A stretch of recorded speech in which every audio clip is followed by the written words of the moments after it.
Mga mi, tignan niyo naman ang tela ng mga damit na paninda ko. Ang gaganda at ang ganda pa ng fitting sa aking body. Kaya add to cart na kayo mga mi at hindi kayo magsisisi. May freebies pa. Go na mga mi. Ito ang kwento ni Dahlia na minsan nang nadapa sa buhay pero bumangon. Hindi lang sa larangan ng business kundi pati sa love life. Pero paano nga ba nangyari yun? Muli ito ang Cat Amazing Stories PH. Tara mga ka-amazing, samahan niyo kami hanggang sa dulo at hindi po kayo magsisisi sa kwento natin ngayon. Simulan na natin. Bessie, Gora pa ba? Tanong ng best friend ni Dahlia na si Betty. Ilang buwan na tayo rito sa small business mong ukayan, pero bokya pa rin. Mas malaki pa renta natin kaysa sa kinikita araw-araw. Pero kung gusto mo naman ituloy, go lang. Susuportahan kita. Ang sakin lang baka maubos lang sa walang ipon mo. Tulad ng iba na OFW. Ano ka ba? Huwag mong isipin yun. Kumakayod tayo para sa pamilya natin. Hindi para sa opinyon ng iba. Pero tama kang mahal ng renta. Doon palang lugi na tayo eh. Hindi rin naman kasi araw-araw may benta. Ano kaya kung sa bahay na lang ako? Napakunot noo nga si Betty. Sabay tanong ng, paano? Sagot naman ni Dahlia sa kaibigan, live selling. Stock ko sa bahay itong mga damit tapos magbenta na lang ako online. Mas okay yun kasi hindi ko nakakailanganin pang magbayad ng renta buwan-buwan para sa pwesto. Napangiti nga ang kaibigan nito. Ang ganda niyang naisip mo, Bessie. Sige, gawin natin yan. Iniwan nga ni Dahlia ang kanyang pwesto sa bayan at pinili na nga lamang ang magtinda online. Online seller nga siya ng medyo matagal din. Nung una matumalang benta, pero naging matyaga siya. Hindi na pinakinggan ang sinasabi ng iba at focus sa kanyang pangarap para sa mga anak. Pagkalipas ng ilang buwan, ay unti-unti siyang nagkaroon ng mga customers at karamihan dito ay naging loyal sa kanya dahil quality, service, and product naman ang binibigay niya sa mga customer na nagbibigay nga ng customer satisfaction. Kaya naman, unti-unti, nakakaahon naman kahit papaano. Samantala naman, isang araw sa shipping headquarters, "Excuse me," pagtawag ni Dahlia sa lalaking nakatayo. Pumihit ito paharap sa kanya at buong pagtataka siyang tinignan. Umalis kasi saglit yung tao sa loob pero na-assist naman ako. Heto na yung form na pina-fill upan sa akin para sa mga ipapaship ko. Kompleto na rin ang details ng receivers. Pwede bang ikaw na lang ang magabot nitong item na to na ipapaship ko? Inabot ni Dahlia rito ang kahon na medyo may kabigatan. Pasensya ka na ha. Hindi ko na kasi sila mahihintay pa. Hinahabol ko kasi ang meeting ng anak ko. Sige, salamat kuya. Don't worry. Kilala naman na ako na regular na nagpapaship dito ng mga paninda ko kaya alam na nila yan. Salamat po ulit. Tinapik pa nga ni Dahlia sa balikat ang delivery boy at nginitian ito bago iniwan. Sa kabilang banda naman, natulala lang ang binata sa nangyari. Pagkaraan ng ilang sandali ay tumaas ang isang sulok ng labi nito at natatawang nailing. Beshi! Excited na sumalubong sa kanyang kaibigang si Betty. Kauuwi nga lang ni Dahlia galing sa meeting ng anak at dumaan na nga rin siya sa abogado para sa kaso. Naguguluhan siyang lumapit sa kaibigan sabay tanong, ano bang nangyayari sa'yo? Ang dami nating orders! Talaga? Hindi makapaniwalang tanong ni Dahlia. Oo nga, tignan mo. In-encode ko na dyan yung mga names at items ng mga nag-mine sa live mo kagabi. Ang dami pala. Hindi ko napansin. Tapos may mga humabol pa. Mga nagtatanong. Order din daw sila. Naku, nakakatuwa naman. Talagang hindi tayo pinapabayaan ng Diyos, no? Unti-unting nagkaroon si Dahlia ng mga suking customer.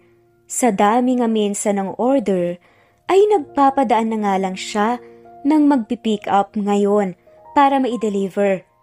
Nandiyan na yata yung nagpipick up ng mga orders, sabi ni Betty. Dali-dali silang lumabas upang tignan yon. Bumaba mula sa truck ang delivery boy na nakausap niya noong nakaraang linggo sa shipping line. Ang gwapo naman ng delivery boy. Kinikilig na sambit ni Betty na siniko pa nga ni Dahlia. Ikaw talaga, ang linaw-linaw ng mata mo pagdating sa ganyan na makakita ka ng pogi. Aba syempre, sabi naman ng kaibigan na si Betty. Napahinto sila sa pag-uusap nang lumapit ang binata kasama ang mga katrabaho nito upang kunin ang package. Good morning po, ma'am. Bati ng binata habang nakatitig sa kanya. Ay, bakit sa kanya ka lang nag-good morning, kuya? Di ba dapat sa akin din? Pabirong reklamo ni Betty. Natawa naman ang binata sa baywika nito. Good morning. Bati nito ngunit hindi malambing, gaya ng pagkakabati nito kay Dahlia. Anong name mo, Pogi? Tanong ni Betty, sa lalaking abala sa pag-aasikaso sa box na ipadadala. Nico. Tipid na sagot nito bago umalis. Mula ng araw na yon, ay si Nico na ang regular na nagpipick up ng mga items na ipapaship niya. Naging maganda ang takbo ng negosyo ni Dahlia. Patuloy din naman ang investigasyon at ang pag-usad ng kasong inaasikaso nila. Desidido nga siyang ituloy yon, lalo pat na trauma ang mga anak niya sa nangyari sa nakaraan. Wala ring pagsisising mababakas sa mga ito, kaya bakit siya hihinto na ipaglaban ang karapatan niya? Kung ano yun, malalaman natin ang dahilan mamaya. Isang hapon nakatanggap si Dahlia ng isang masamang balita. Nawawala raw ang anak niyang si Hana. Ano ba kasing nangyari, Betty? Nai-stress na tanong nito. Nalate kasi ako ng sundo dahil nasiraan yung tricycle na sinasakyan ko. Malay ko ba, naaalis yung bata. Sagot naman ni Dahlia. Sabi ko naman kasi, ako na lang susundo eh. Mas kailangan ka kasi rito. Alam mo namang tambak na tayo sa pa-orders. Saka, on the way na rin naman sa pupuntahan ko kaya nag-insist na ako. Napatigil sila sa pag-uusap nang makarinig ng katok. Nagtungo sila sa pintuan at pinagbuksan yon. Diyos ko, ang anak ko. Wika nga ni Dahlia, nakagad niyakap ang anak. Alalang-alala itong chinecheck ang bata. Okay ka lang ba? May masakit ba sa'yo, anak? Anong nangyari? San ka galing? Sinong naghatid sa'yo? Sunod-sunod na tanong ni Dahlia. Bessie, si Nico. Turo ng kanyang kaibigan. Ikaw? Hi, bati ng lalaking nakatayo sa may pintuan. Nadaanan ko siya kanina na naglalakad at mukhang naliligaw. Nag-alala ako kaya hinatid ko na rito. Halika, tuloy ka. Si Betty na ngang nagaya dahil mukhang wala pa nga sa sarili ang kaibigan. Pinatuloy nila si Nico sa kanilang munting tahanan at pinaupo sa sofang may kalumaan. Gumala kaagad ang mata ng binata sa paligid. Naputol lamang ang pagmamasid nito nang magsalita si Betty. Salamat ha. Alam mo, mabuti pa sumabay ka na sa amin sa hapunan. Sumang-ayon naman ang lalaki. Oo nga, pasasalamat na rin namin sa paghatid mo ng ligtas sa anak ko, sabi nga ni Dahlia. Gutom na ako kaya hindi ko natatanggihan pa yan. Sabi nga ng delivery boy. Sa isang mahabang lamesa ay nakasalo nga nila si Nico. Napansin ni Dahlia na hindi ginagalaw ng binatang pagkain kahit tapos na nga silang magdasal. Kain ka na, aya nito habang kumakain ng nakakamay. Ngumiti lang si Nico at nagkamay na rin. Matapos kumain ay nagkwentuhan muna sila Betty at Nico sa sala habang ginagayak ni Dahlia ang ipadadalang pasingaw. Ang sarap ng mga pagkain, komento nga ng binata. Masarap talagang magluto yang si Dahlia. Yun nga lang, iniwan pa rin ang kinakasama. Iniwan? Kunot noong tanong ng binata. Sagot naman ng madaldal na si Betty. Ay oo, mabigat na nga ang kamay, babaero pa. Mabuti nga't nawala na ang lalaking yun sa buhay ng besi ko. Sakit sa ulo. Betty, ano ba naman yung kinukwento mo? Diyan kay Nico, singit ni Dahlia na naghahanda ng pagkain sa kusina. Kinukwento ko lang yung magaling mong kinakasama dati. Nagdaldal pa ito ng nagdaldal hanggang sa dumating na nga si Dahlia. Dala ang pabaon at nagwika. Ikaw talaga, kung ano nung kinukwento mo kay Nico, wala naman siyang kinalaman doon. Sermon nga nito sa kaibigan. Pero sabi naman ni Nico, I heard na nagsampa ka raw ng kaso. Oo. Gusto ko kasing turuan ng leksyon.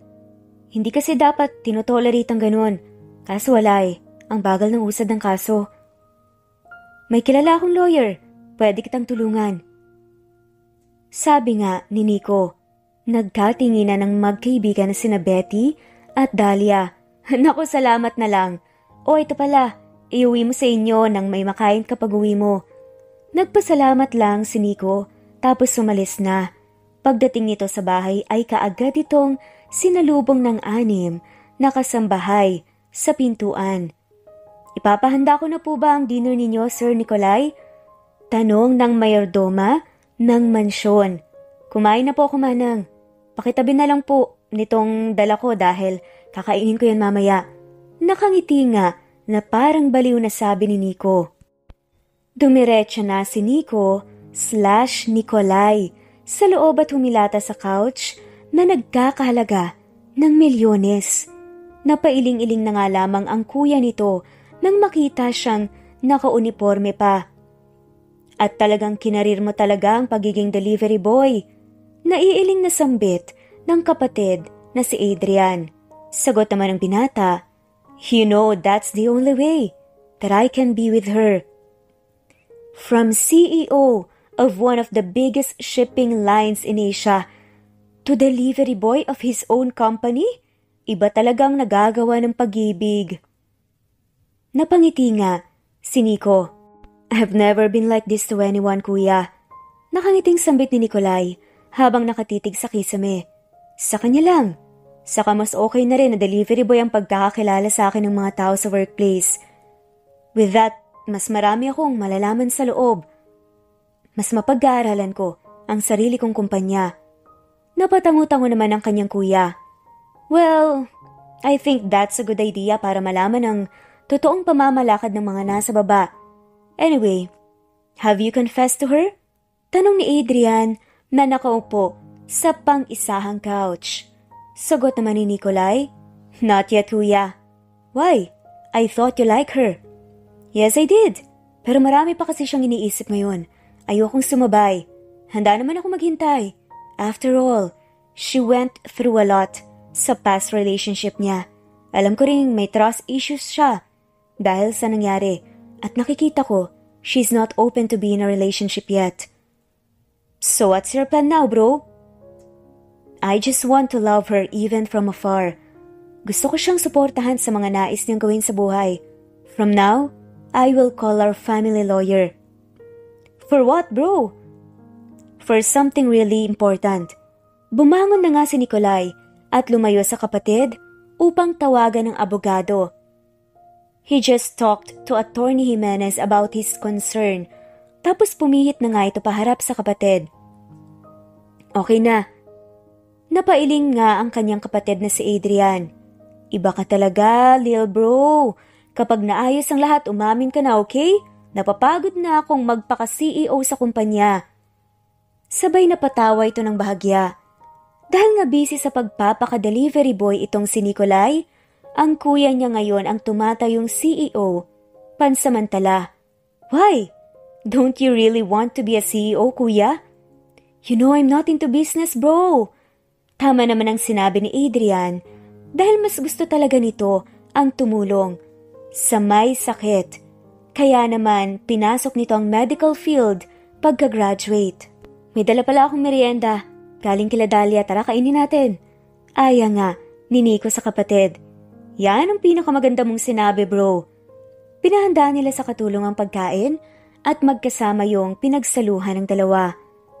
Nasa gitna sila ng usapan patungkol sa dalaga ng bumaba si Madam Olivia at nadatnan silang kumakain. What's going on here? I heard the girl's name. May nililigawan ba kayo? O baka naman girlfriend? Can I join? Have a seat, mom. Aya nga ni Adrian. Ako wala. Yang anak mong isa, Mom, meron. Who's the lucky girl, iho? Gusto ko siyang makilala. Ani nga ng ginang kay Nico. Gulat na tanong naman ni Nikolai. Really, Mom? Of course, iho. Gusto kong malaman kung sinong babae ang nagpapangiti sa'yo. Would you accept her kahit sino lang siya? Kahit hindi natin kagaya. As long as tao yan. At napapasaya ka. Of course, tatanggapin ko, and if you love a person, hindi siya kung sino lang, okay? At kapag napapasaya ka niya, hindi siya basta-bastang kung sino-sino lang. Yes, Mom. Ngiti nga ni Nico. Sa kabilang banda naman ay patuloy ang pagbagsak ng swerte kay Dahlia. Bukod sa umaangat na ang kanyang negosyo, ay makukulong na rin sila Raymond at Moira. Napatunayan ng korte na nagkasala ang mga ito. Walang yakang babae ka? Ang kapal ng mukha mo para ipakulong ako. Galit na sigaw ni Moira matapos satulan. Ikaw ang makapalang mukha. Inahas mo si Raymond. Minaltrato mo pa ang mga anak kong walang kalaban-laban sa'yo? Matapang na tinignan ni Dahlia ang dating kinakasama. At ikaw naman, naturingan kang tatay nila na hindi mo man lang sila nagawang maprotektahan. Inuna mo pa talaga ang babae mo. Matapang na sabi ng babae. Dahlia, baka naman pwede nating pag-usapan to. Nagsusumamong tanong ni Raymond. Takot na makulong. Hindi ganyan ang reaksyon ng mukha mo nung nahuli ko kayo ng babae mo.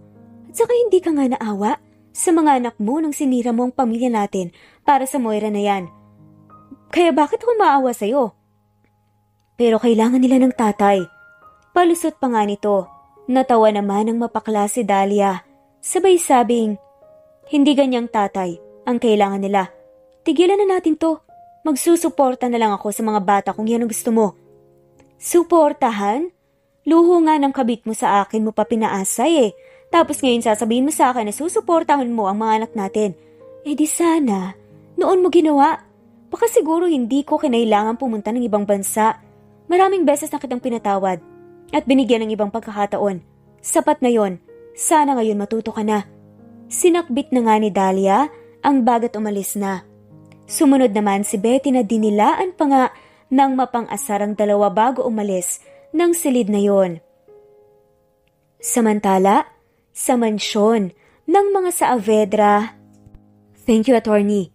Pasasalamat ni Nico sa abogadong kausap sa telepono.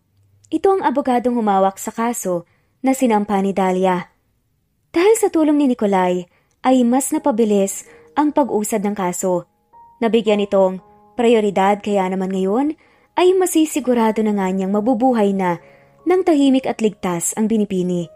Batid kasi niya na kahit hindi sabihin ng dalaga, natatakot din ito para sa seguridad niya at ng mga anak niya. Maaari kasi silang balikan nito upang gumante o kunin ng mga bata. Sa kabilang banda naman ay masayang pinagmamasta ni Dahlia ang bago niyang tindahan. 3 palapag yon. Tindahan ng baba, warehouse ang 2 palapag, at opisina ang 3. Lahat ng yon ay nakuha niya sa sariling pagsisikap. Hindi niya akalain na sa kabila ng lahat ng pagsubok na pinagdaanan niya, nakamit niya ito. Ang bait talaga ng Diyos, no? Pagkatapos nung kila Raymond at Moira, heto naman, nakuha mo na ang pwestong pinapangarap mo. Sabi ni Betty sa kaibigan na malayo ang iniisip. Ngumiti ito sa kanya't nagwika. Dati-rati dinadaanan at tinitingala ko lang ang gusaling to. Nangangarap na sana bukas makalawa ko naman. Tapos ngayon heto, bukod sa may stable na akong negosyo, nakakapagbigay trabaho na rin ako sa ibang tao. Hindi makapaniwalang sambit muli ni Dahlia. Sabi naman ni Betty, at hindi na lang basta ukay-ukay. May sarili ka ng clothing line at mga empleyado. Iba ka talaga, Beshi. Ikaw yung kilala ko na nagagawang posible ang mga imposible dati. Napangiti nga si Dahlia sa mga na-achieve sa buhay sabay sabing, wala namang imposible. Kung maniniwala ka na kaya mo, samahan mo lang ng kilos at sabayan ng dasal.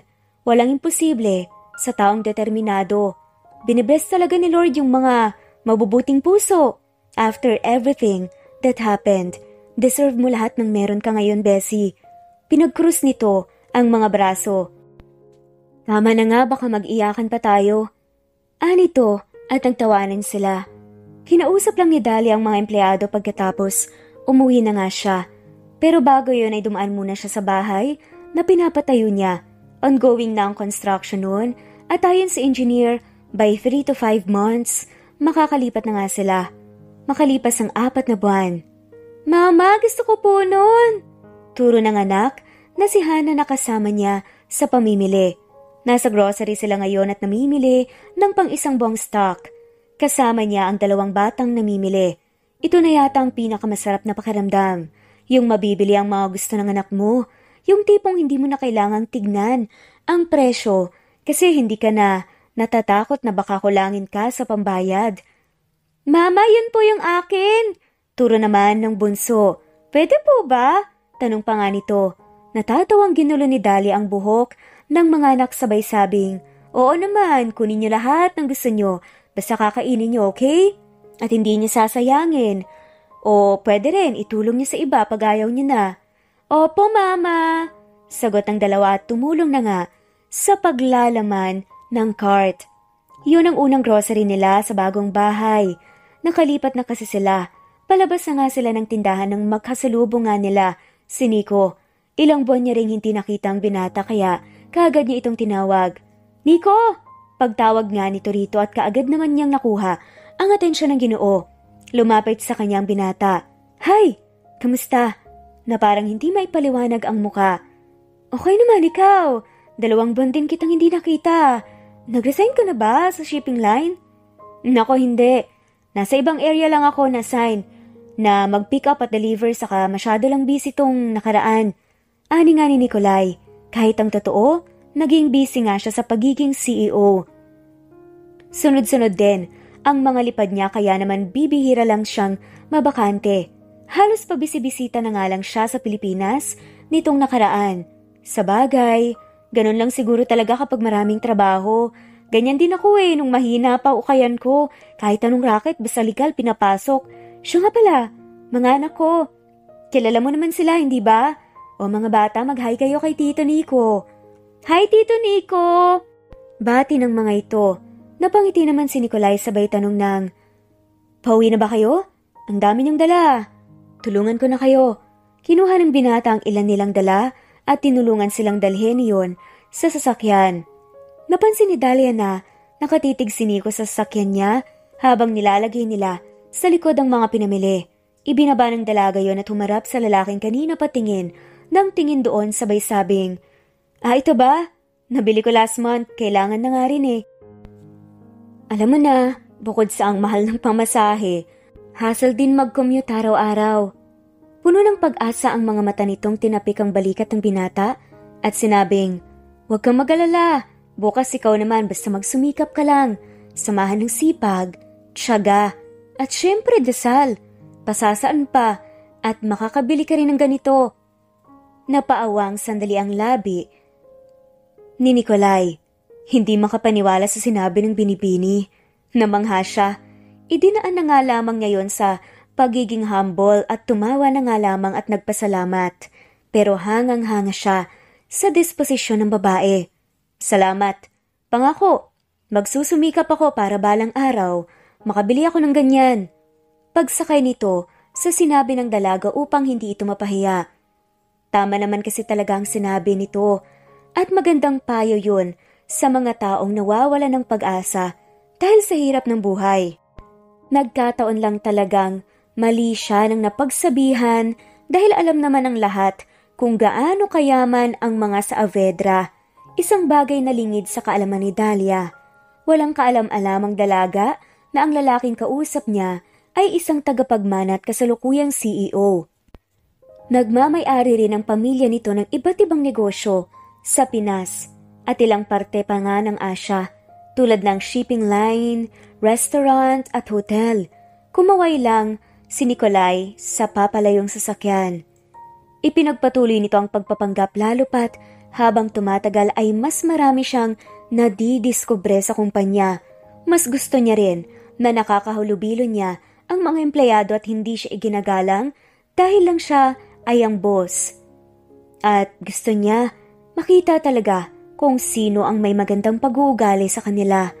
Samantala nakapiit na nga sa bilangguan sina Raymond at Moira. Ang ex o kinakasama dati ni Dahlia at ang other woman nito, pinagbabayaran nga ang kanilang kasalanan, na sana ay matuto na nga ang mga ito. Pero hirap pa rin si Dahlia na i-open up sa ibang tao kung ano ang nangyari sa buhay niya ng nakaraan. Bessie, kapag may gusto kang kainin, kumuha ka lang dyan ah, sabi ni Dahlia sa kaibigan kadarating. May niluluto kasi siya, kaya hindi niya ito agad na maharap. Binuksan ni Betty ang fridge at kumuha roon ng makakain. Iginala nito ang mata sa paligid habang naglalakad palapit kay Dahlia. Iba ka na talaga, Bessie. Ang yaman mo na. May successful business, syempre stable income, magandang bahay, bagong sasakyan, at maraming ipon. Alam mo kung ano na lang ang kulang sa'yo? Ano? Tanong ng dalaga. Inilapit ni Betty ang bibig sa tenga ng kaibigan at doon bumulong. Boyfriend, Bessie. Sagot naman ni Dahlia. Ano ka ba? Hindi ko kailangan yan ngayon, no? Ano ka ba? Masarap kaya magmahal. Tapos masarap yung minamahal ka, tinalagaan ng poging boyfriend. So required talagang pogi. Tanong pa nga ni Dahlia at nagkatawanan sila. Tsaka, pero masakit masaktan. Basag nga ni Dahlia sa kaibigan. Kung sa bagay, pero hindi naman porket nasaktan ka noon, masasaktan ka na ulit ngayon. Hindi maling magmahal ulit. Mali ka lang ng minahal dati. Pero hindi naman siya yung kawalan, ikaw yung kawalan. Minsan, hindi naman maling tao. Mali lang talaga ang pagkakataon, pero sa kaso mo, maling tao talaga yan eh.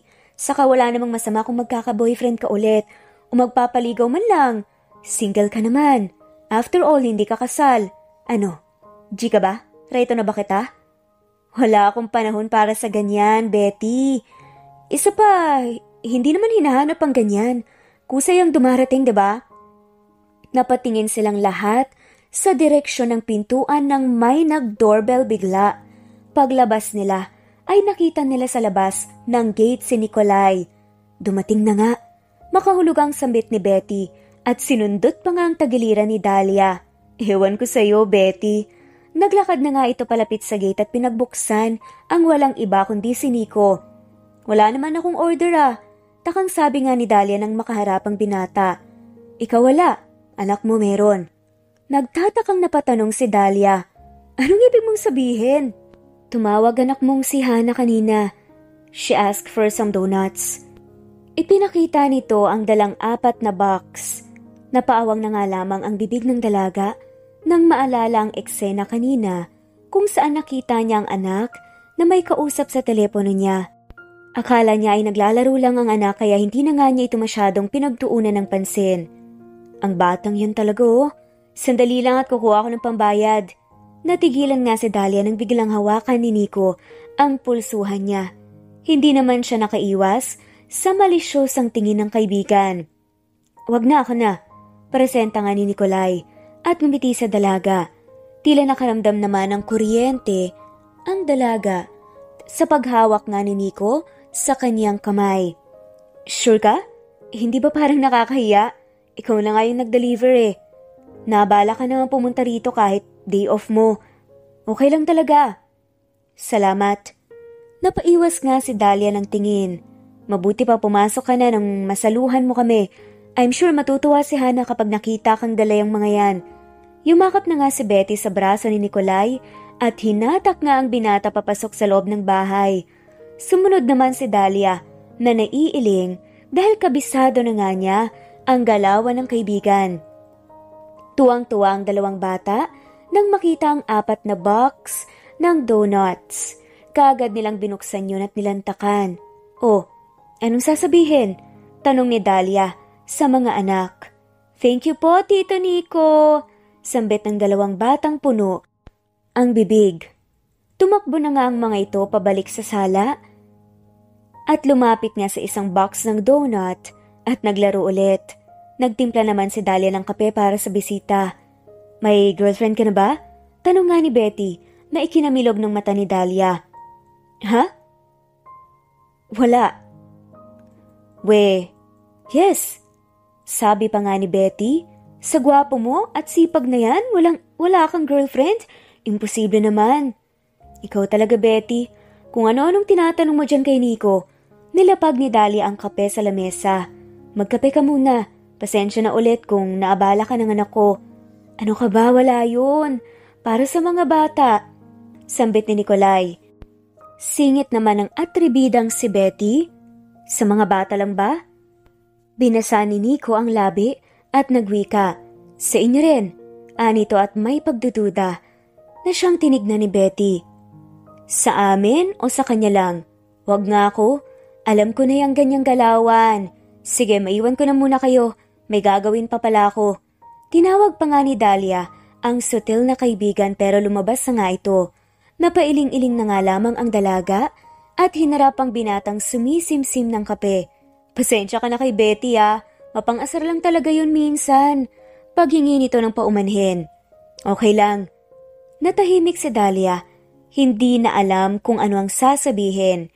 Hindi naman iba sa kanya, si Nico, pero hindi niya alam kung bakit naiilang siya ngayon. Epekto siguro ng malisyosong pag-iisip ng kanyang magaling na kaibigan. May binig nga pala akong banana cake. Sandali lang kukunin ko. Tumayo na nga si Dahlia at nagsuot ng gloves upang hindi mapaso ang kamay sa pagkuha nun. Ngunit nang ilalapag na nga niya, sa lababo ay aksidente iyong napadikit sa tiyan niya. Mabilis namang lumapit ang binata na nakarinig ng daing mula sa dalaga. Okay ka lang? Puno ng pag-aalalang tanong nito at tinignan ng paso. Manipis kasi ang suot nito kaya madaling tinablan ng init. Maliit lang naman, saka mamaya mawawala rin yan. Tugon nga nito habang iwas ang tingin. Hindi niya alam kung bakit bumibilis ang tibok ng puso niya kapag ganitong malapit sa kanya si Nico. Hindi naman niya ito nararamdaman noon. Akala niya ay kakausapin pa nga siya ng lalaki.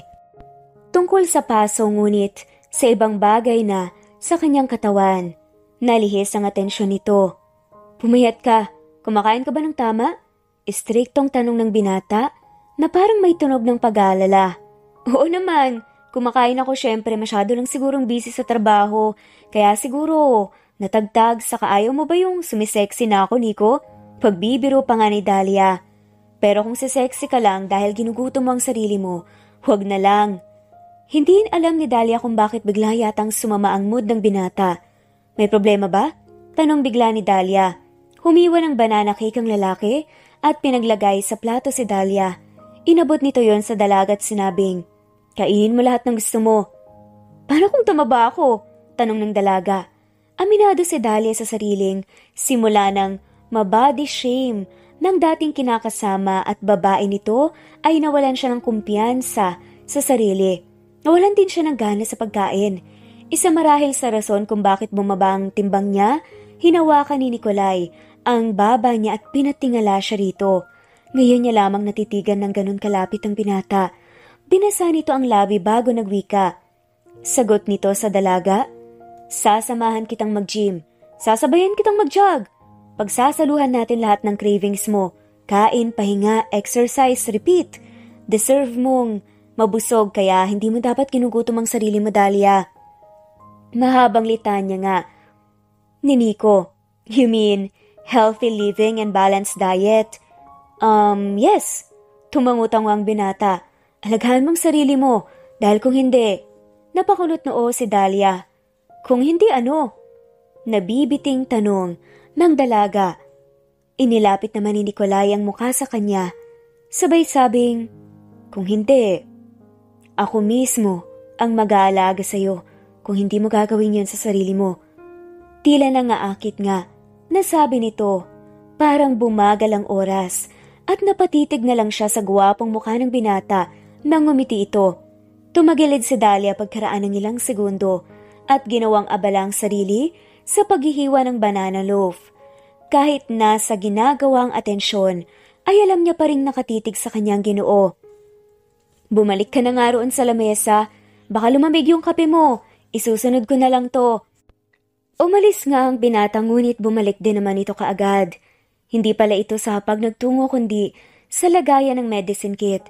Dala na nito ang paunang lunas sa paso nang makabalik. Pinaupo nito ang dalaga at inumpisahang gamutin yun. Mabuti na lang at doktor ang kapatid kaya may napagtatanungan siya kaagad sa dapat gawin. Salamat, ani nga ni Dahlia. Simula ng araw na yon ay dumalas na nga ang pagkikita nila ni Nico. Hindi lang dahil sa trabaho, kundi dahil sa bake ang mga anak niyang makitang binata. Nikolai is good with kids. Magaan ang loob sa kanya ng mga bata. Ang ganda nilang panoorin, no? Magkasundo. Sabi nga ni Betty na pinagmamasdan si Nikolai. Kasama nga ang mga anak ni Dahlia na naglalaro sa slide ng parke. Nakasama nila si Nico na magsimba at pagkatapos nga nun ay kumain sila sa labas. Tapos ay nag-ayang gumala nga rito ang mga bata. Magaan kasi ang aura niya kaya magaan din ang loob ng mga bata. Tugon naman ni Dahlia sa sarili. Nauuhaw ako. Bibili muna ako ng may inom. Ikaw, may papabili ka ba? Paalam nga ni Betty. Tubig lang din. Nang umalis ang kaibigan na inupo na nga muna si Dahlia sa bakanting swing. Dahil nangangawit na nga rin siya sa pagtayo, tinulak niya ng paa ang lupa upang gumalaw ang swing. Hinayaan niya lang yung mag-swing habang nagre-reflect siya sa mga nangyayari sa kanyang buhay. Marami kasing nangyayaring magaganda na kung minsan ay napapatanong siya kung deserve ba niyang lahat. Ano bang nagawa niya para ibigay ang mga to sa kanya? Minsan natatakot siya na baka isang araw bigla itong bawiin sa kanya. Naputol ang kanyang pag-iisip nang may tumulak sa duyan. Nico! Pagtawag nga ni Dahlia sa lalaking nasa likuran niya. Deserve ko bang lahat ng meron ako ngayon? Biglang tanong nga niya kay Nico dahil medyo komportable na nga sila sa isa't isa. Oo naman, pinaghirapan mo lahat ng iyon at pagkatapos ng lahat ng pinagdaanan mo, deserve mo ring maging masaya kaya hindi mo dapat yun pinagdadamot sa sarili mo. Alam mo, pwede ka namang mag-open up sa akin. Kung gusto mo, I'm always here for you. Sabi pa nga ni Nikolai. Umupo nga ito sa swing na katabi ni Dahlia. At doon nga, habang nasa swing nga ang dalawa, saglit nga na nagkaroon ng katahimikan. Napalunok si Dahlia. Nag-umpisa nga itong mag-open up kay Nico. Alam mo ba dati, bago pa lumago yung business ko, bago pa ako maging online seller, OFW ako. Pinili kong lumayo sa mga anak ko at iwan sila sa papa nila, sa ex ko. Kailangan kong magsakripisyo para sa kinabukasan nila. Alam mo naman dito, hindi naman agad makakaipon compared sa ibang bansa.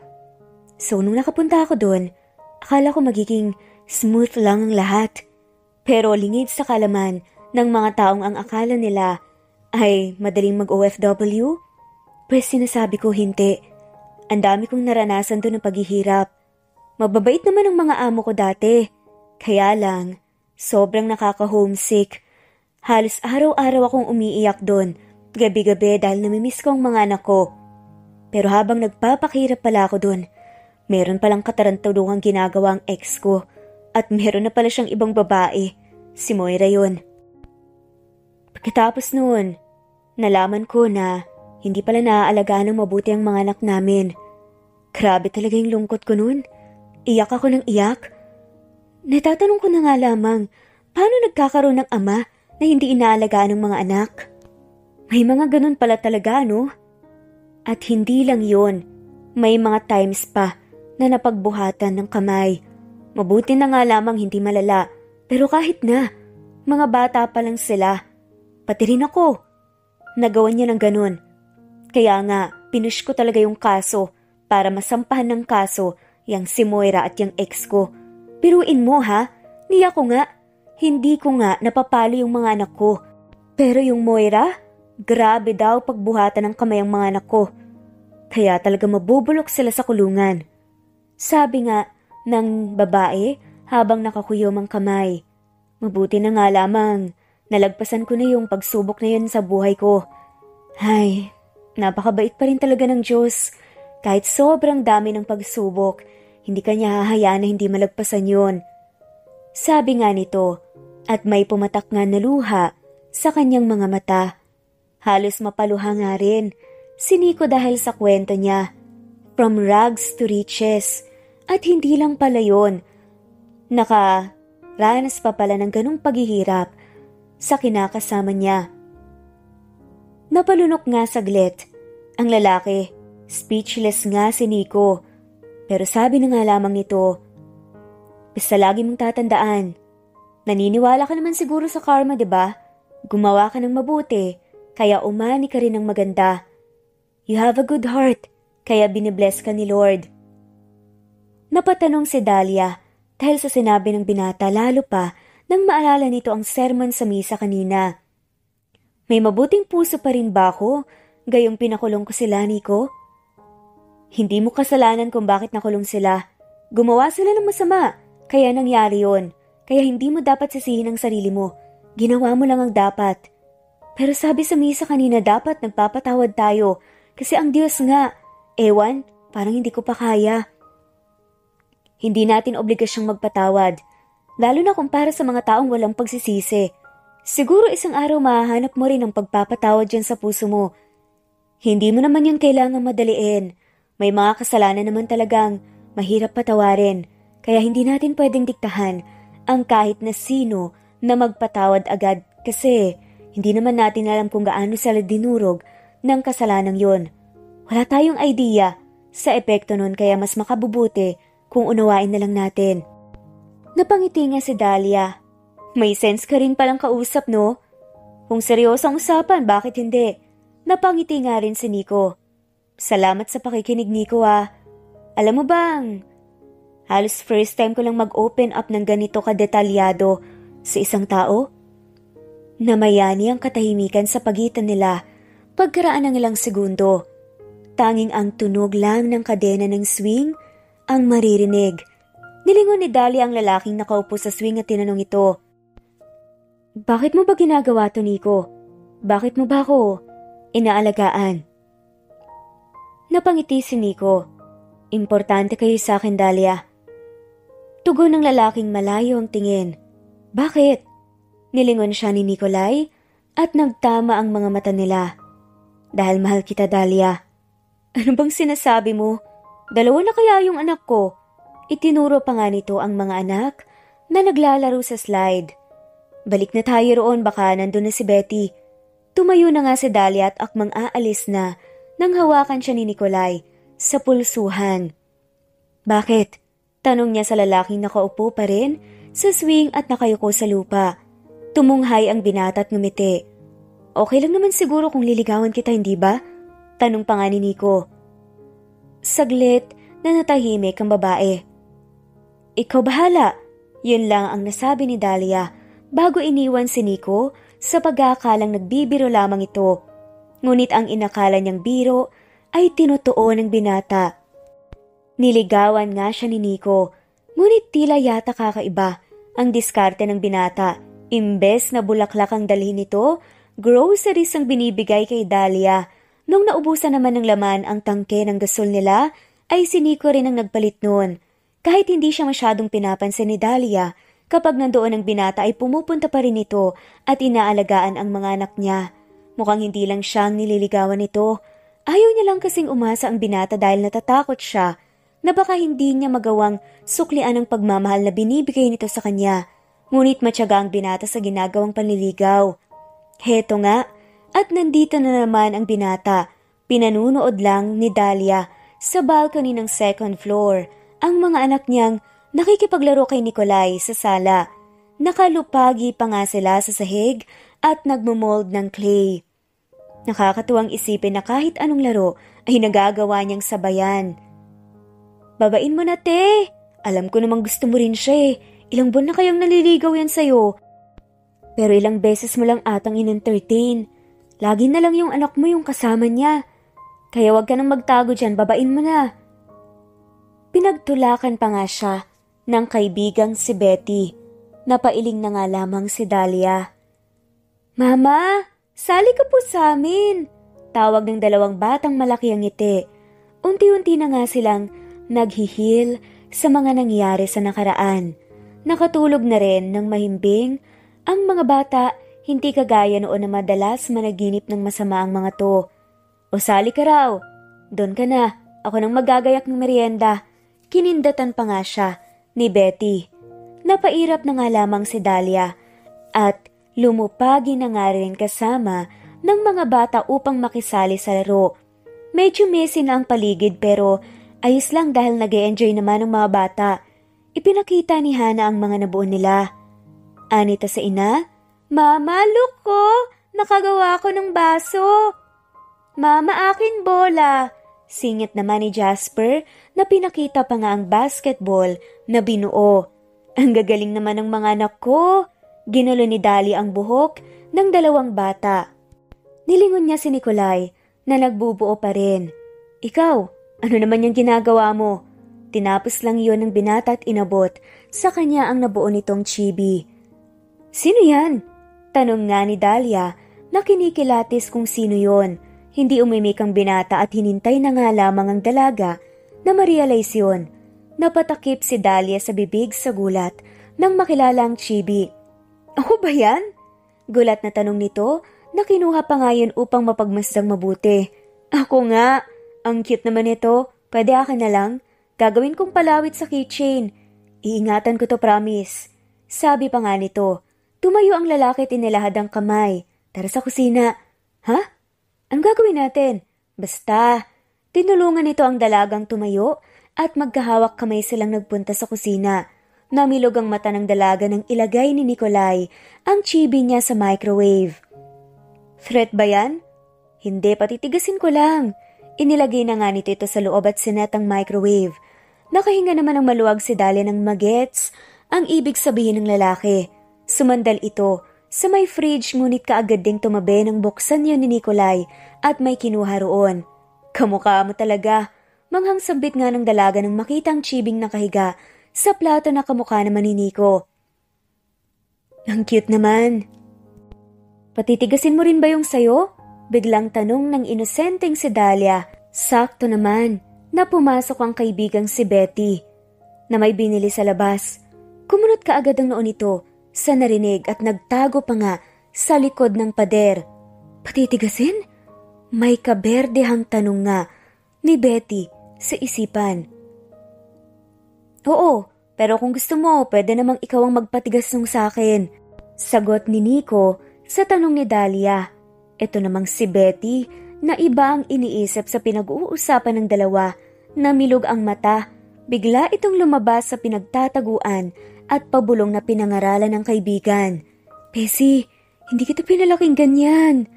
"Ano bang sinasabi mo?" Takang tanong ni Dahlia. Ano yung sinasabi niyo na patitigasin? Rinig na rinig ko yun, ha?" "Yung clay. Yun nga sinasalang ni Nico. Nasa microwave." Tinuro nga ang binatang nagsaset nun. "Ah, yun pala yun." Hiyang-hiyang sambit ni Betty. "Kung ano-anong iniisip mo, batukan kita dyan eh." Nag-peace sign pa nga si Betty. "Sorry na. By the way, may naglako ng palabok at saka lumpiang gulay, bumili na ako. Ano, iyahain ko na ba?" "Sige, baka gutom na rin yung mga bata eh." Pumunta na nga sa dining area si Betty at ginawa na nga yun. Samantalang sina Nico at Dahlia naman, sumandal lang sila sa lababo habang hinihintay na maluto sa tamang temperatura. Nang mapatigas na nga, ay inilabas na nga yun ng lalaking kasama niya upang mapalamig. Ang cute nilang tingnan. Tuwang-tuwa nga ang dalawa na parang mga bata. Nang biglang mapadaing si Dahlia nang mapaso nga siya, sa sobrang excited ay nakalimutan niyang mainit nga pala yun. Walang ano-ano na hinawakan ni Nico ang kamay niya at isinubang daliring napaso. Naibsan ang init dahil sa ginawa ng binata. Masyado siyang nagulat sa nangyari kaya natulala na nga lamang at pinanood ni Dahlia si Nico nang isubo nga nito ang daliri niya. "Sabi ko naman kasi sa'yo mag-iingat ka. Pangalawang beses na to." Sermon nga ng binata na parang walang sinipsip sa daliri. "Did he just lick my finger?" Tanong ni Dahlia sa isipan nang lampasan siya ng binata. "Nico, pagtawag niya rito." "Bakit?" Tanong ng binata ngunit imbes na sagutin niya ito ay isang yakap mula sa likod ang binigay ni Dahlia. "May problema ba?" "Mahal kita." Hindi niya pinag-isipan ang sinabi, ngunit wala na rin siyang balak na bawiin pa yon. Pumihit paharap si Nikolai at masayang kinulong ang mukha ng dalaga. Anong sabi mo? Narinig mo naman, 'di ba? Pero gusto kong sabihin mo sa harap ko, please. Pagsusumamo pa nga ni Nico. I love you. Uminit ang pisngi niya matapos sabihin yun. Pagod na nga siyang magpanggap na walang nararamdaman para sa binata. Tamang sinabi ni Betty na kailangan niyang harapin ang takot. Hindi pwedeng habang buhay siyang mabuhay sa ganoon dahil kung takot siyang masaktan, hindi niya mararanasan kung gaano ulit kasarap magmahal at mahalin. Will you be my girlfriend? Tanong ng binata at nakangiting tumango-tango ang dalaga. You don't know how happy I am. Simula ngayon girlfriend mo na ako. Ikaw kasi grabe ka man ligaw. Masyado mong ginagalingan. Isang sakong bigas ba naman tapos groceries? Bakit pala ganun ang binibigay mo?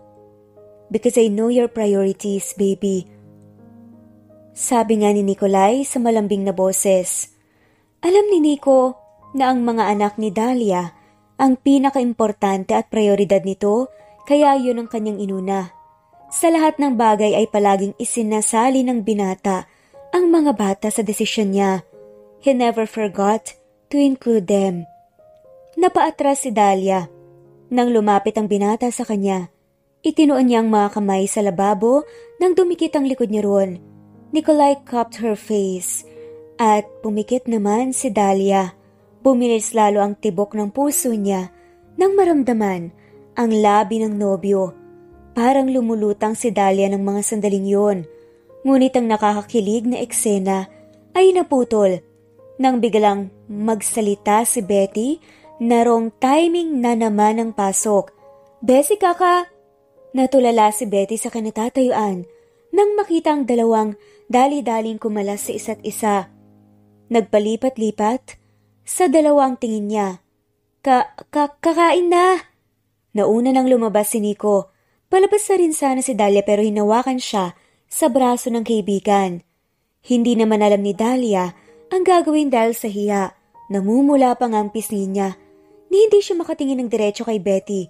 Ikaw ba naman in denial sa nararamdaman tapos mahuhuling nakikipaghalikan? Ano yon ha? Bakit may laplap? Kiss lang. Ito naman ang advance masyado. Pagpuputol naman ni Dahlia sa sasabihin na naman ni Betty. Baka doon din mapunta kung sakaling hindi ako meksena. Ikaw kasi. Reklamo ni Dahlia na agad naman itong binawi. Joke lang. Ano nga na nga kasing meron? Bakit may ganung ganap? Para tong nanay na nag-i-interrogate ng anak na minor de edad. Sinagot ko na siya, Betty. Mabilis na nagbago ang ekspresyon ng kaibigan niya. Mula sa pagiging strikto ay lumitaw ang saya sa mukha nito. Talaga? Kinikilig na tumango-tango si Dahlia. Nagtatalo naman sa kilig ang magkaibigan at tumili pa nga ng mahina. Masaya silang sumunod sa hapag upang makisalo sa merienda. Naghain lang ako. Nagka-jowa na yung dalawa. Parinig ni Betty habang kumakain sila at idinaan na nga lamang ng dalawa. Ang hiya sa tawa. Naging maganda ang takbo ng relasyon nila Nico at Dahlia. Araw-araw nararamdaman ng dalaga na mahal siya ng binata. Mas lalo namang nahulog ang loob nito sa kanya dahil minahal siya nito kahit ang pagkakakilala sa kanya ay isa siyang delivery boy. Patunay lamang na minahal siya ng dalaga sa kung sino siya at hindi dahil sa estado niya sa buhay tulad ng ilang nakarelasyon niya noon. Sa kabilang banda naman, kailan ka ba aamin? Tanong ni Adrian sa kapatid na kasamang umiinom sa isang high-end bar. Pagdating ng tamang panahon, sagot ni Nikolai at nilagok ang laman ng baso. Napatanong naman ang kapatid niya dahil sa sagot niya. Pero wala namang nakakaalam kung kailan ang tamang panahon na yan. Kaya paano mo malalaman kung tama na ang panahon na yon at kailangan mo nang sabihin? Kapag tama na ang pagkakataon, kuya. Nakangiti ngang pinaikot ni Nico ang yelo sa baso. Ang sarap pala ng ganun, no? Yung mahal ka din. Dahil mahal ka niya at hindi lang dahil sa pera at pangalan mo. Mom would be surely happy kapag nalaman niya. Napangiti nga si Nico. Soon, ipakikilala ko sa kanya si Dahlia. Isang tanghali sa shipping headquarters, Naisipang dalhan ni Dahlia ang nobyo ng niluto niyang pananghalian. Nakalib naman kasi siya ng araw na yon dahil dinala niya sa dentist. Noong umaga, ang anak niyang si Jasper. Napasobra kasi ito sa kain ng chocolates kaya naman sinaktan tuloy ng ngipin. Si Nico, tanong niya sa takatrabaho ng nobyo. Si Nico, nasa loob, pasok ka. Pumasok si Dahlia sa opisina, yumakap sa kanyang lamig ng aircon. Pagkatapak niya sa loob, ay inayos nga niya ang pagkakasuot ng cardigan. Inilibot niya ang paningin sa paligid upang mahanap ang nobyo. May ilang empleyado na abalang nagtatrabaho doon. Lumapit siya sa lalaking nagpreprint at nagtanong, "Excuse me, si Nico? Nasa taas, akyat ka na lang." "Sige, salamat." Pagdating sa taas, nadatnan niya ang binata, nakausap ang isang empleyado. Mukhang may inuutos ito rito. Tinawag niya ito nang mahina at kaagad naman niyang nakuha ang atensyon ng binata. Ngumiti ito at sinenyasan siyang lumapit na nga siya, na ginawa naman ni Dahlia. Mabilis na pumulupot sa bewang niya ang braso ni Nikolai. "Sir, si Dahlia po, girlfriend ko." "Hi Dahlia, ang swerte niya sa isa't isa." Ngumiti lang naman ang dalaga. Kinikilig dahil nararamdaman niyang pinagmamalaki siya ng nobyo kahit nga kanino pinapakilala siya nito. Ngunit ang masayang kwentuhan ay naputol ng may isang rider ang nasigawan ng empleyado. Natuon doon ang atensyon ng lahat dahil sa lakas ng boses ng galit na staff. "Simple lang yung trabaho mo na hindi mo pa magawa ng tama?" "Pasensya na po, ma'am." Humingi ng paumanhin ng rider. "Anong pasensya? Masusolusyonan ba ng paghingi mo ng pasensya ang reklamo ng customer? Palibhasa kasi wala kang pinag-aralan kaya ang popo mo." "Tama na yan." Nagawi ang atensyon ng lahat kay Nikolai dahil sa biglang pagsigaw at pagsingit nito. Maging si Dahlia, kinabahan para sa nobyo. Nakapamulsa pa nga itong naglakad palapit sa mga nagsisigawan. "Ulitin mo nga yung sinabi mo?" Galit na utos ng empleyado sa lumalapit na si Nico. Pero matapang na sagot naman ni Nico, "Ang sabi ko, tama na yan." Pero napangisi ang mapangmataas na staff. "At anong karapatan mo para utusan ako?" Mapangmatang tinignan ng ginang si Nico mula ulo hanggang paa. Naningkit ang mga mata nito nang makita ang uniforme ng bata. "Ang kapal naman ng mukha mo para makisali rito. At mandohan ako, delivery boy ka lang naman pala dito. Hindi mo ba kilala kung sinong kausap mo? Bukas makalawa, ako na ang supervisor niyo rito kaya matuto kang gumalang." "Kilala kita, Mrs. De Mesa. Hindi ba't ikaw ang nagnanakaw ng pera sa kumpanya?" Namilog ang mata ng ginang sa gulat. Napuno rin ang bulungan ng silid. "Masyadong mabigat ang paratang mo. Alam mo bang pwede kitang kasuhan sa paninirang ginagawa mo? Niwala kang ang ebidensya tapos I have. 2 months ago." Sabi nga ni Nico. At dagdag nito, "I hired a private detective to look after you. At sa ilang buwan kong pananatili rito, napansin ko rin ang hindi magandang pakikitungo mo sa mga ibang empleyado, lalo na sa mga taong mas mababang posisyon sa'yo." Tinignan nito ang lalaking sinesermonan kanina. Labag yun sa layunin ng kumpanya. To treat everyone fairly without judgment. Nakalimutan mo yata. Napakunot noo pa rin ang ginang na mapangmataas. "At sino ka para sabihin yan? Who the hell are you to hire a private detective para manmanan ako? Wala kang karapatan para gawin yon. I have all the rights, Mrs. De Mesa, because as the CEO of this company, I have the right to make sure na tamang pamamalakad mo." "At bakit naman ako maniniwala na ikaw ang CEO? Mahalay ko ba kung gawa-gawa mo lang yan?" Matapang na sagot ng ginang. Nawala naman kaagad ang angas nito nang lumapit ang 2 security guards. "Dalhin niyo muna sa office niyo, sa baba, habang hinihintay pa nating dumating ang mga pulis. Hindi mo magagawa yan sa akin." Pero napangisi naman si Nikolai. "I can. And I will. And do you know what more I can do?" Hindi nakaimik ang ginang. "I have the power to fire you." Maautoridad na sambit ng binata. Wala namang ganyanan. Mapag-uusapan po natin to, Mr. Saavedra. Tila biglang nag-iba ang ihip ng hangin. No, you are fired. Yun lang ang sinabi ng binatang CEO at hinatak na nga si Dahlia. Nagulat na gulat. Palabas ang opisinang yun. Nasaan tayo? Tanong ng dalaga pagkapasok nila sa isang silid. Inalak ni Nikolay ang pinto at naupo sa swivel chair. In my office, baby. He answered and tapped his lap. Lumapit ang dalaga at kumalong doon kahit naguguluhan pa rin sa mga nangyayari. This serves as my office kapag nandito ako so I can have my place. Dagdag pa nga ng binata. So ikaw talaga ang CEO nito? Tumango ang lalaki. And I want to apologize for not telling you. Maintindihan ko rin kung magagalit ka sa akin. Pero susuyuin kita. Hindi sumagot ang nobya kaya nagtanong na siya. Are you mad? Bumuntong hininga. Si Dahlia. Kanina, oo. Hindi mo naman ako masisisi kasi pakiramdam ko nagsinungaling ka sa kung sino ka talaga. Pero naiintindihan ko na naman kung bakit mo nagawa yun. Businesswoman din ako. Naiintindihan kita. Because you chose to understand me. Am I right? Tanong nito at nakangiting tumangot ang dalaga. I love you. Mahal din kita, Nico. Hindi naman importante sa akin kung sino ka. Ang importante ay kung ano kita nakilala. Mahal mo ko at walang duda yun. Naramdaman ko namang nagpakatotoo ka sa akin kahit nang akala ko delivery boy ka.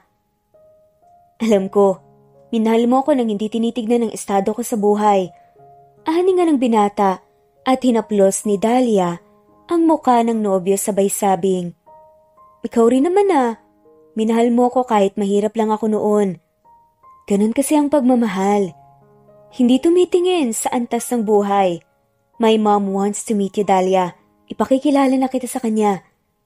Kinabukasan nga ay sinundo na nga ni Nikolay si Dahlia sa bahay nito upang ipakilala ang dalaga sa kanyang pamilya. Kay tagal niyang hinintay ang pagkakataon na to na maiharap ang ipinagmamalaking nobya. Sa kabilang banda naman ay kinakabahan na nga si Dahlia. Sa sasakyan pa lang ay ramdam na nga nito ang panlalamig ng kamay. Siguro kung tulad dati ni isang simpleng lalaki lamang, ang pagkakakilala niya sa binata ay baka hindi siya kinakabahan ng ganito. Calm down, baby. Ani nga ng binata at hinawakan nga ang kamay ni Dahlia. Nasa sasakyan sila at on the way na nga ngayon papunta sa mansyon ng mga Saavedra. Ang dami naman kasing Saavedra sa mundo. Pero bakit nagkataon pa na kamag-anak mo sila? Yung ubod ng ngayamang Saavedra. I don't know. Natatawang nagkibit balikat ang binata. Buong akala noon ni Dahlia ay kaapelyido lang nito ang mga Saavedra. Ngayon ay unti-unti na nga niyang naintindihan kung bakit hindi masyadong sanay sa buhay mahirap si Nico. Tulad na lamang ng pagkain ng nakakamay. Hindi naman kasi siya lumaki ng ganun. Pero ganun man, ay sanay naman itong makisama at marespetong tao. Ganun kasi sila. Pinalaki ni Mrs. Saavedra. Nang pumasok ang sasakyan ng nobyo sa itim na malaking gate, ay inihanda na nga ni Dahlia ang sarili. Paano kung hindi niya ako magustuhan? Kinakabahan niyang tanong sa nobyo matapos siya nitong pagbuksan ng pinto ng sasakyan. She would like you, trust me, sabi naman ni Nico at ngumiti. Dahil may tiwala naman sa binata, tinanggap nga ni Dahlia ang kami nito at sumama rito sa loob. Pigil na pigil ni Dahlia ang sarili na huwag malaglag ang panga dahil sa kanyang mga nakikita. Alam naman niyang mayaman ang Saavedrang taga rito sa lugar nila pero hindi niya inexpect na ganito kayaman. Iho, nandito na pala kayo. Mas lumakas ang kabog ng dibdib niya nang makita ang ina ng kanyang nobyo. Nalaglag ang panga niya nang makita ang suot ng ginang. Napabulalas na nga lamang siya sa isipan ng, Diyos mio, yung pambahay niya kotse ko na. Iha? Nahihiyang isinara ni Dahlia ang bibig at nagbow sa ilaw ng tahanan. Hello po tita, kabado nitong pagbate. Mom, I want you to meet my girlfriend, Dahlia Asuncion. It's nice meeting you, Iha. Hindi pa nanliligaw sa iyong anak ko noon, gustong-gusto na kitang makilala. Ang dami niya kasing kwento about you. Napakurap-kurap si Dahlia dahil sa sinabi ng matanda. Kwento po? Tungkol sa akin? Yes, I've heard so much about you. Mom, nahihiyang pagpigil ni Nico sa ina, pero niyapos lang ng ginang ang braso ng nobya. Halika ron tayo sa kusina, marami akong ikakwento sa'yo. Nabawasan ang kaba ni Dahlia dahil sa magandang pakikitungo ng ginang sa kanya. Mukhang dito naman na ni Nikolai ang pagiging humble. Madaldal din ito at welcoming. Isang bagay na pinagpapasalamat ng dalaga. Nakakatuwa naman po kayo, tita. Akala ko po kasi masungit kayo at matapobre tulad ng mga mayayamang napapanood ko po sa mga teleserye. Natawa ang ginang sa sinabi ni Dahlia. You know what? You're funny. Anyway, kailan ba ang kasal? Nagkatinginan sila Nico. Tumahimik na nga lamang siya at hinayaan na ang nobyo ang sumagot dahil wala rin naman siyang ideya kung kailan. Ilang buwan pa lang din naman kasi ang relasyon nila at parang masyado pang maaga para pag-usapan ng tungkol doon. We will talk about it po, ma'am. Sabi na nga lamang ni Nico. Okay, basta huwag niyo masyadong patatagalin. Malaki ang ngiti nitong nagpalipat-lipat ng tingin. Ay, tukso pa nga nito na akala mo kaedaran lang nila. Matapos kumain, ay inaya nga ni Nico si Dahlia na maglibot sa mansyon. Napansin niya rin kasi ang kuryosidad ng dalaga. Dinala niya ang nobya sa paborito nga niyang tambayan. Ang kubo-kubo sa likod bahay. Pinakita nga ng lalaki ang alaga niyang 2 rabbit at mag-asawang parot. I love you! Salubong ng parot na may bow tahipa sa leeg. Girlfriend ko yan. Pabirong kalmadong banta naman ni Nico sa ibon. Sabi naman ni Dahlia, ikaw talaga pati ibon papatulan. Hi Mr. Parrot, I love you more. Nilambing-lambing pa nga nito ang ibon na panay ang I love you sa kanya. Tuwang-tuwa siya rito dahil bukod sa nag-I love you ay sinasabihan din siya ng ang ganda mo. Nang lingunin nga ni Nikolai ay nakaupo na nga ito sa mahabang upuan at nakabusangot. Akala mo, batang nagtatampo. Anyari sa'yo? Natatawa niyang tanong. Hindi siya sinagot ng nobyo at hinikit lamang siya sa kandungan nito tapos ay ibinoon ang mukha sa leeg. Don't tell me nagsiselos ka kay Mr. Parrot. My gosh, Nico. Natatawa nga ang dalaga sa isipin na yon. Napahinto siya saglit dahil sa masamang tingin ng nobyo pero kaagad ding bumalik ang kiliti niya sa katawan kaya natawa na naman. You're teasing me. Reklamo ni Nico pero panay pa rin ang tawa ng kanyang nobya. Kaya naman walang ano-anong hinawakan nito ang mukha ng dalaga at siniil ito bigla ng halik. Natigil si Dahlia sa ginawa ng nobyo at halatang nagulat pa roon pero sa huli, tumugon din naman ito. Nang maghiwalay ang labi nila ay akala ni Nico tapos na ito sa pagtawa pero hindi pa rin pala. Sa huli, sinabayan na nga lamang niya ang nobya dahil nadala na nga rin naman siya rito. Isang araw sa Saavedra Corporation, binisita ni Dahlia ang nobyo upang dalhan ng niluto niyang pananghalian. Nakagawian niya na kasi itong gawin kapag day off niya sa trabaho. Binati ni Dahlia ang mga empleyadong nakasalubong. Kilala na nga rin kasi siya rito dahil sa paparty ng kumpanya kung saan naimbitahan siya bilang kadate ni Nikolai. Doon ay pinakilala siya nito bilang nobya. Proud na proud nga siya. Isang gabing kahit kailan hindi niya makakalimutan. Nang bumukas ang elevator sa 28th floor, ay inayos na nga niya ang suot bago dumiretso sa opisina nito. Ang assistant ni Nikolai ang nagbukas. Lumabas din naman ito kaagad upang bigyan sila ng privacy. Come here, baby. Tinapik nito ulit ang hita, tulad ng palagi nitong ginagawa. Gustong-gusto naman niya ni Dahlia dahil pakiramdam niya binibaby siya ito. Nanatili lang sila sa ganung pwesto hanggang sa ma-realize ni Dahlia ang rason kung bakit siya nagpunta. Tumayo siya at inilabas ang dala. Dinalan pala kita ng mga kain. Sakto, hindi pa ako kumakain. Pumesto na nga sila sa dining table doon at nakaharap nga na pinagsaluhan ang pagkain niluto ng dalaga. Worth it naman ang effort at pagod ni Dahlia sa pagluluto dahil nakikita nga niya na gustong-gusto yun ng nobyo. I love you.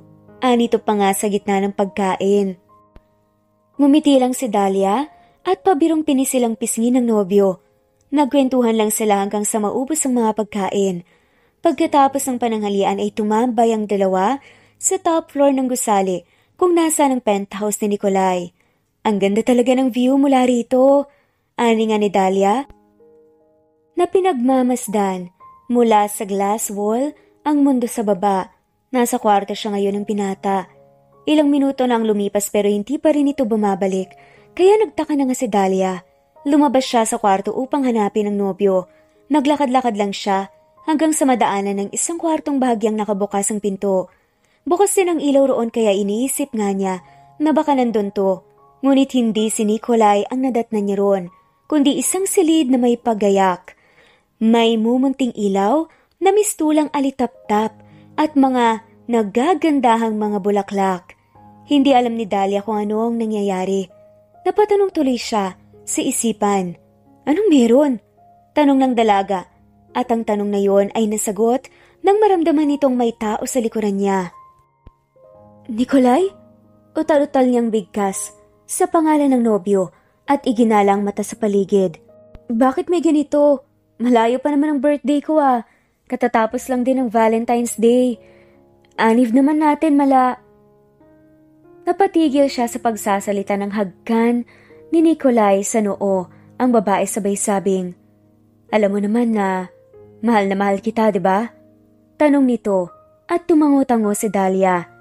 I can't imagine my life spending the rest of my life without you, Dahlia. Lumuhod na nga si Nikolai at nilabas ang singsing. Napaluha si Dahlia nang ma-realize ang nangyayari. Will you be my lawful wife, baby? Napaluha nga ang babae pagkatapos mapatakip ng bibig. Yes, naiiyak na sagot nga nito. Isinuot na nga ni Nikolai sa kanyang singsing at siniil siya ng halik sa labit ni Yakap. Narinig niya ang tilian at palakpakan ng mga taong hindi niya pansin kanina. Nandito pala ang mga taong importante sa kanya, sa kanila. Si Aling Kusing, ang best friend niyang si Betty, ang bagong supervisor, ang lalaking kausap ni Nikolai, ang mommy at kapatid ni Nikolai, at higit sa lahat, ang dalawang anak niya. Nang bumukas ang pinto ng simbahan, ay unti-unti na nga siyang naglakad ng aisle. Sa kanyang paghakbang, nanumbalik sa kanyang alaala ang mga sinabi noon ng dati niyang kinakasama. Wala nang lalaking tatanggap sa'yo. Tingin mo, may magkakagusto pa sa'yo? Wala na. Hindi nga kita pinakasalan kahit ilang taon na tayo at may 2 anak. Ibang tao pa kaya? Ilan lamang yun sa mga sinabi ng ex nitong si Raymond. Pero heto siya ngayon at lumalakad sa aisle papunta sa altar upang makaisang dibdib ang lalaking minahal at tinanggap siya ng buong buo. Hindi lamang siya, kundi pati rin ang mga anak niya. Si Hannah ang nagsilbing flower girl habang si Jasper naman ang ring bearer. Si Adrian ang best man at si Betty naman ang bridesmaid. Hindi maitago ng dalawang saya nang magkaharap sila. Sa harap ng altar ay nagsumpaan sila. Saksi ang mga taong importante sa kanila. Yun na yata ang pinakamasayang araw sa buhay ni Dahlia. Matapos ang kasal ay tumira na nga sila sa iisang bubong sa bahay na nabili nilang dalawa. Masayang masaya si Dahlia sa piling ng lalaking pinakasalan. Ang lalaking, sa wakas, ay matatawag na nga rin niyang asawa. Makalipas silang taon, sinulit nila Nikolai at Dahlia ang mga nauna nilang mga taon bilang mag-asawa sa travel and quality time sa isa't isa. Hindi nila minadali ang pagkakaroon kaagad ng anak dahil bukod sa ayaw pa ni Nikolai na madaliin ang asawa, gusto niya munang mag-focus kila Hannah at Jasper nang sa ganun ay mas makapag-bonding pa nga sila bilang mag-ama. May tamang panahon naman daw para sa lahat ng bagay. Doon pa lang sa part na tinatawag siya ng mga ito na papa, masayang-masaya na nga si Nico. Baby, are you okay? Alalang tanong ni Nico sa kanyang misis dahil pansin niya ang pagiging tahimik nito. Nasa sasakyan sila ngayon at on the way na nga sa kani-kanilang kumpanya. They are both CEOs after all. Sagot naman ni Dahlia sa mister, Wala kang dapat ipag-alala. Okay lang ako. Are you sure? Pwede namang hindi ka na muna pumasok sa office ngayon. Or tayo, aalagaan na lang kita. You looked not okay, baby. Nag-aalalang sambit ni Nikolai. Hinawakan naman ni Dahlia ang kamay nito at tinignan nito ng may kasiguraduhan. Kaya ko, okay? Fine. But I will ask your assistant to keep an eye on you para matawagan ako kapag may nangyaring hindi maganda and to give an update na rin about you. Tuluyan na ngang pumasok si Dahlia sa trabaho. Hinatid lang nila ng driver si Dahlia sa kumpanya nito tapos pumasok na nga rin si Nikolai sa kumpanya niya. They are both working to be more successful. No competition, just pure love and support for each other. They are doing this hindi lang para sa sarili nila, para mas marami pa nga silang matulungan. Ang kanilang mga suppliers, ang kanilang mga customers, empleyado, at may charity works din sila. Hindi pa man nanananghalian ay nadeklara na kaagad na leave si Dahlia dahil bigla na lamang itong hinimatay sa gitna ng trabaho. Where's my wife? Alalang tanong ni Nikolai na iniwan ng isang mahalagang meeting para sa asawa. Kaagad naman niya itong pinuntahan matapos sabihin kung nasa ang kwarto ito. Nadatnan niya si Dahlia na nakaupo sa isang hospital bed at kausap ang doktor. Lumapit siya at tinabihan ng asawa upang yakapin. How's my wife, Doc? Wala namang problema sa kanya. Bakit po siya nahihilo? Nag-pass out pa nga oh. Your wife is pregnant, Mr. Saavedra. Nagkatinginan ng dalawa at bakas sa mga mata nila. Ang saya, lalong-lalo na si Nikolai. Nagpayo lang ang doktor ng mga dapat at hindi dapat gawin, tapos pinayagan na nga rin silang makalabas at umuwi. Tuluyan na ngang hindi pumasok si Nikolai sa trabaho dahil gusto nitong alagaang mabuti ang mag-ina niya. Makalipas ang ilang buwan, ayaw ko nga niyan. Ang gusto ko yung mangga, yung kulay blue Reklamo ni Dahlia na nasa 3 buwan na ng pagbubuntis nang dalhan siya ni Nikolai ng normal na mangga. Nai-stress na inilapag nito yon sa lamesa at tinabihan ng kanyang misis na nakasimangot. Kung ano-ano naman kasing hinihingi nito. Sa kasamaang palad, mga imposibleng bagay pa ang kinikrave ni Dahlia. Baby, wala naman kasing ganun. Saan naman ako kukuha ng manggang blue? Kahit saang bansa mo ko papuntahin, walang asul na mangga. Kalmado nga nasabi ng lalaki na medyo naluluha na dahil hindi makuha ang gusto. Pero yon gusto namin ni baby. Iba na lang, okay? Kasi wala talaga nun. Pagpapaunawa nga ni Nico sa kanyang misis. Hindi mo na kami mahal. Maktol ng buntis. No, mahal ko kayo, okay? Mahal na mahal. Hinagkan nga ni Nico sa noo si Dahlia at hinaplos ang tiyan nito. Mahal na mahal ko kayo ng mga anak natin. Dagdag pa nga nito. Totoo naman yun. Dahil buong pagbubuntis ni Dahlia, nandoon siya upang alalayan ng asawa. Kahit anong gustuhin nito, binibigay niya. Basta makakabuti para kay baby at posibleng makuha. Sinasamahan niya rin ito sa mga check-ups. Kahit maraming meeting sa araw na yon, ay kinakancel pa rin ni Nico dahil ayon sa kanya, ang mag-iina niya ang prioridad niya.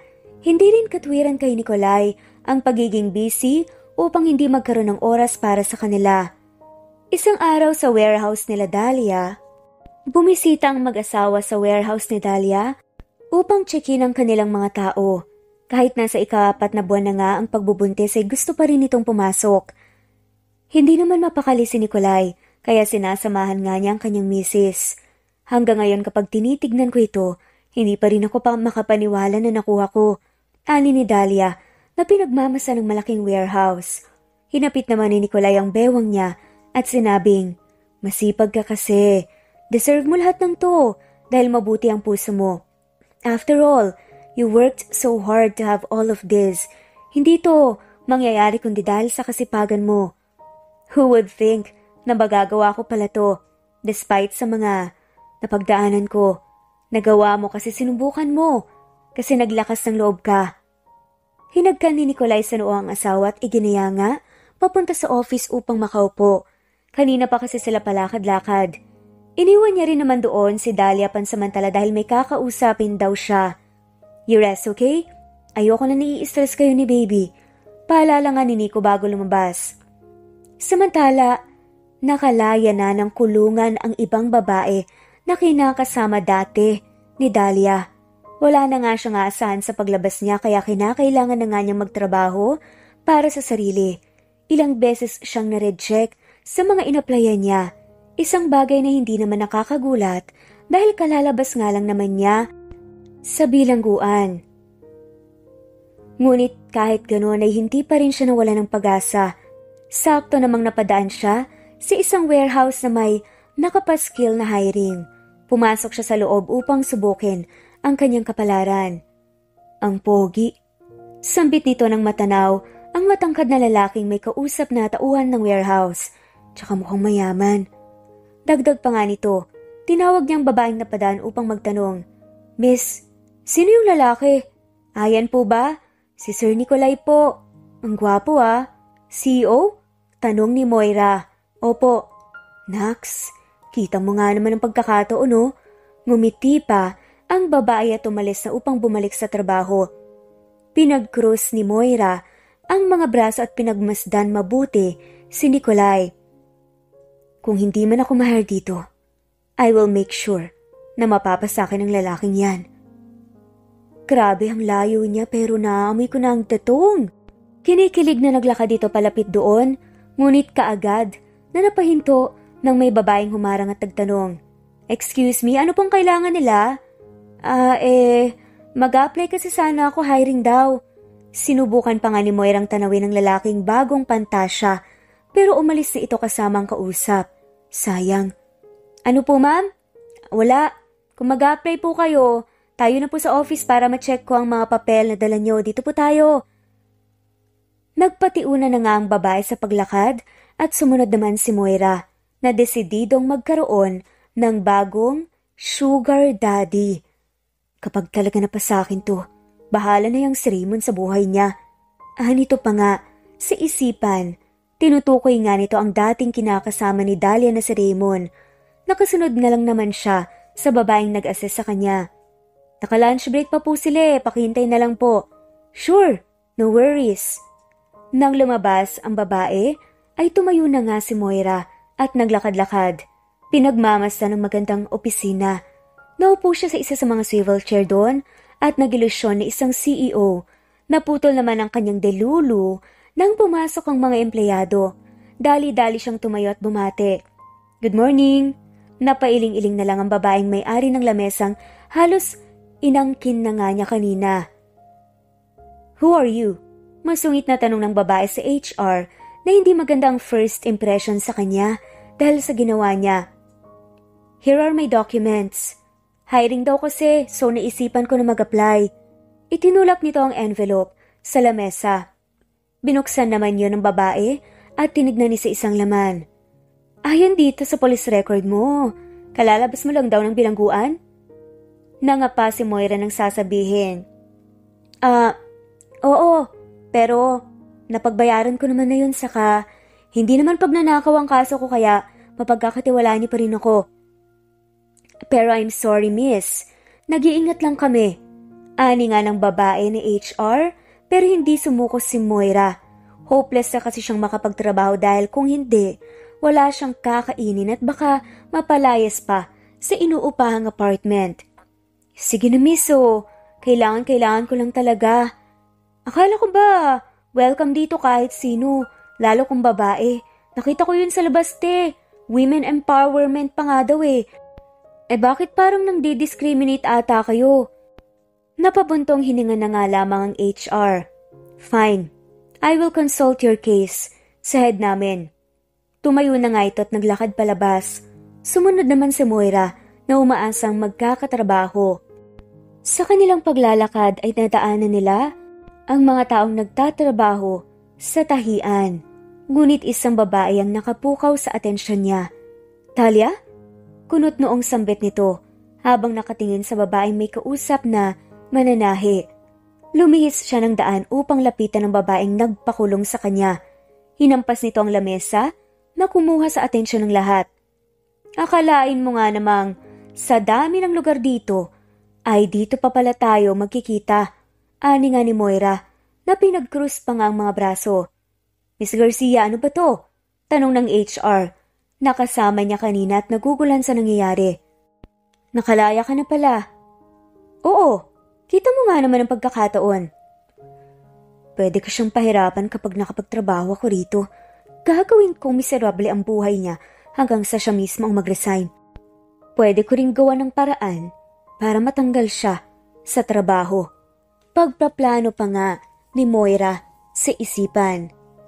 Hindi ba successful ang ukayan mo? Sabi sa'yo hindi magbo-boom yun. Mas okay na yung ganyan na mag-factory worker ka. At least sure nakikita ka. Finally may nagawa ka ring tama. Tumawa pa nga si Moira nang mapangmataas pero natigil magsalita ang babaeng nananahi kanina. Hindi po siya factory worker dito. Singit nito na ikinakunot ng noo ni Moira. Siya po ang may-ari ng kumpanya at CEO. Napaawang ang bibig ni Moira sa narinig. Saktong pasok naman ang lalaking pinapantasya niya kanina. What's going on here? Tanong nga ni Nikolai na kadarating at hinapit ang bewang ng asawa. Tumawa si Moira nang mapang-insulto. Ha! Kaya naman pala yumaman kasi nakabingwit ng mayaman. Nope, you are wrong. Nawala ang angas niya nang sagutin siya mismo ng lalaki. She didn't become rich because of me. She worked hard to build her own company, or should I say, her own empire. A true queen indeed. Dahlia is an amazing person. Hindi siya umaasa sa kahit na sino. One thing that made me fall for her even deeper. Nagtitigan ng dalawa ng may pagmamahal. Mas tumindi naman ang inggit at inis na nararamdaman ni Moira nang makita ang tiyan ni Dahlia. Hindi niya yon napansin agad kanina dahil hindi pa naman masyadong halata. Siguro nga nabuntis ka niya, pero hindi ibig sabihin nun, pakakasalan ka na rin. Ambisyosa. Nangyari na nga sa inyo ni Raymond dati na kinasama ka lang pagkatapos anakan, tapos gagawin mo ulit? Oh, sorry girl, but we are already married. Nangaasar na pinakita ni Dahlia ang singsing na kumikinang ang diamante. And I married her, not just once, but twice. Isa sa simbahan dito sa Pilipinas. At isa sa beach sa Hawaii. She's now my wife, and I won't let anyone disrespect her. Umigting ang panga ni Nico, lalo pat kilala nito ang babae. Pinakalma naman siya kaagad ni Dahlia. Anito sa asawa, let me handle this. If that's what you want, baby, then... Gumilid si Nikolai at ipinaubaya nga. Si Moira sa asawa, humakbang si Dahlia at matapang na tinignan si Moira. I heard you want to apply here. Well, pwede naman. Professional naman ako sa business kaya isa-set aside ko muna ang past issues natin. Tutal nangangailangan kami ng janitress dito. But unfortunately, naglakad dito paikot kay Moira. I doubt you can do that. Sariling kalat mo nga, hindi mo malinis. Ang kapal mo. Sinubukang sampalin ni Moira si Dahlia pero kaagad yung nasalo ni Nikolai. Nanginig ang labi nito dahil sa masamang tingin ng lalaki. Don't you dare hurt my wife, or else I will make the rest of your life miserable. I think we should not waste our precious time for a child abuser and a home wrecker. She's not even worth it for our attention. Dumating ang mga guards at hinawakan na nga si Moira na nagwawala na sa galit. Ilabas niyo ng babae niyan. Pilit itong nagpupumiglas pero wala na nga siyang magagawa pa. Kinaladkad na nga ito ng guard palabas. Palayo sa buhay ng mag-asawa. Niyakap ni Nico si Dahlia at hinagkan sa noo. That's my girl. Proud pa nga nitong turan at pinisil nang mahina ang pisngi ng asawa. Am I bad now? Tanong ni Dahlia na natural ang pagkakaroon ng mabuting puso. Nope, it's never bad to protect ourselves and choose our inner peace. Siya rin ang nauna, kaya wala kang dapat hingin ng tawad. Let's go home? Our kids are waiting. Umuwi na nga sila sa bahay na matatawag nilang tahanan. Kapiling ang kanilang mga anak. Pagkaraan ng ilang taon ay nakalaya rin ang dating kinakasama ni Moira na si Raymond at muli silang nagsama ni Moira. Naging toxic nga lang ang pagsasama nila hanggang sa sila mismo ang nagsasakitan. Hindi na rin sila nabiyayaan pa ng anak. Tila ba bumalik sa kanila ang ginawa nila noon kay Dahlia. Sa kabilang banda naman ay masaya na si Dahlia sa piling ng kanyang pamilya. May mabait at maalaga siyang asawa at mga anak na mahal siya. Ang pinakamainam na ganti para sa mga taong nakapanakit sa atin ay ang ipakita sa kanila na kaya nating bumangon sa kabila ng pagkabagsak, na kaya nating buuin ang ating sarili kahit ilang beses nila tayong durugin, na kaya nating mabuhay kahit wala sila, at higit sa lahat, kaya nating magmahal ulit sa kabila ng trauma at sakit na dinanas natin. Sa ngayon, masaya at kontento na nga sina Dahlia at Nico.